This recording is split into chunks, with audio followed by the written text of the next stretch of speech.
আগের পার্টে তাকুয়ান তাকেজুকে বদলে দিয়েছিল মিয়ামোতো মুসাশিতে। 4 বছরের ট্রেনিং এর পর এখন 21 বছরের মুসাশি এসেছে কিয়োটো শহরে। সে সেখানে গিয়েছে সবচেয়ে শক্তিশালী তলোয়ারবাজ ইয়োশিওকা সেইজুরোর সাথে লড়তে। আর এদিকে আমরা এটাও জানতে পারি যে মাতাহাচি ওকো আর আকিমিও একই শহরে আছে।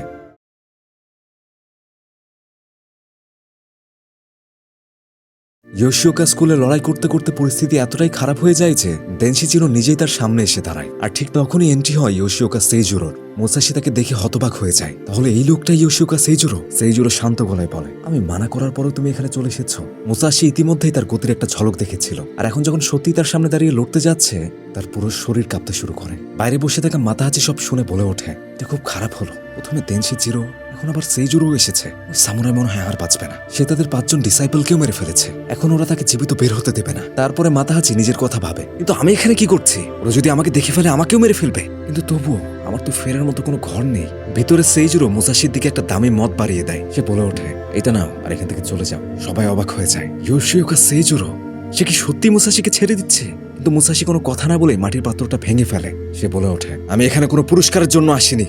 আমি শুধু এখানে একটা কারণে এসেছি, মাস্টার তলোয়ারবাজ ইয়োশিওকা সেইজুরোর সাথে লড়তে। সেইজুরো মুসাশির দিকে তাকিয়ে বলে, তুমি তো কাঁপছো। মুসাশি উত্তর দেয়, তাতে কি হয়েছে? এই মুহূর্তে আমি শুধু তোমার সঙ্গে লড়তে চাই। সেই জন্য যদি আমার জীবন চলে যায়, যাবে? বাইরে বসে থাকা মাতাহাচি এসব কথা শুনে আবেগপ্রবণ হয়ে পড়ে। সে ভাবে, আমিও কি কোনোদিন এভাবেই নির্ভয়ে লড়তাম? কিন্তু সেই দিনের পরে আমি শুধু একজন কাপুরুষ হয়ে বেঁচে আছি। ঠিক তখনই ভেতরের দৃশ্যটা ছিল এমন। দেনশিচিরো রেগে উঠে একটা কাঠের দণ্ড ছুঁড়ে মারে। ওটা মুসাশির পাশ ঘেঁষে দেয়ালে গিয়ে ঢোকে।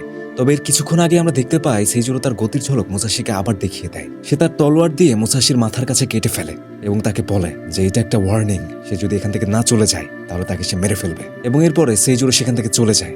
এবং এরপরে এই মুহূর্তের মধ্যে দেনশিচিরো এবং মুসাশি একে অপরের উপর ঝাঁপিয়ে পড়ে। দেনশিচিরো ভেবেছিল সে এক আঘাতেই মুসাশিকে শেষ করে দেবে, কিন্তু এবার মুসাশি দ্রুত এগিয়ে এসে তার বুকে আঘাত করে বসে। এটা দেখে চারপাশে সবাই চিৎকার করে ওঠে, ডিমন, ও একটা ডিমন! কিন্তু এই কথা শুনে মুসাশির মুখে অদ্ভুত একটা হাসি ফোটে, কারণ সে ভেতর ভেতর সবসময় এটাই চেয়েছিল, অন্য শক্তিশালী তলোয়ারবাজদের সাথে লড়াই করে নিজের শক্তিকে আরো বাড়িয়ে তুলবে। অবশেষে সে বুঝতে পারে এটাই তার জীবনের উদ্দেশ্য। এবং এরপরে সে দেনশিচিরোর দিকে ঝাঁপিয়ে পড়ে। কিন্তু এবারে দেনশিচিরো তার আক্রমণ ব্লক করে দেয়। সে ঠান্ডা গলায় জিজ্ঞেস করে, তুমি তো কনফিডেন্ট কেন? দেনশিচিরো মুসাশিকে বলে, একটা আসল তলোয়ার ব্যবহার করো। মুসাশি উত্তর দেয়, আমার দরকার নেই। এরপরে দেনশিচিরো নিজের স্কিল দেখাতে শুরু করে। সে মুসাশির কাঠের তলোয়ার ডিফ্লেক্ট করে সরাসরি তার দিকে আক্রমণ চালায়। কিন্তু ভাগ্য ভালো ছিল, মুসাশির বুক হালকা করে কেটে যায়। দেনশিচিরো বলে, তুমি এত আত্মবিশ্বাসী শুধু একটা কারণে, কারণ তুমি এতদিনে শক্তিশালী কোনো প্রতিপক্ষের সাথে লড়োনি। মুসাশি হালকা করে হেসে বলে, ঠিক আছে, বলে যাও। যাই হোক, তোমার হাতে আর বেশি সময় নেই। এরপরে সে আবার আক্রমণ করে এবং এত জোরে ধাক্কা দেয় যে পিছনে দাঁড়িয়ে থাকা লোকজন ছিটকে পড়ে যায়। এগুলো সব দেখে মাতাহাচি সেখান থেকে ভয় দৌড়ে পালায়। সে পাশের একটা ঘরে লুকিয়ে পড়ে। মুসাশি বলে, সন্দেহ, রাগ, ভয়, তোমার সব অনুভূতি তোমার তলোয়ার দিয়ে প্রকাশ পাচ্ছে।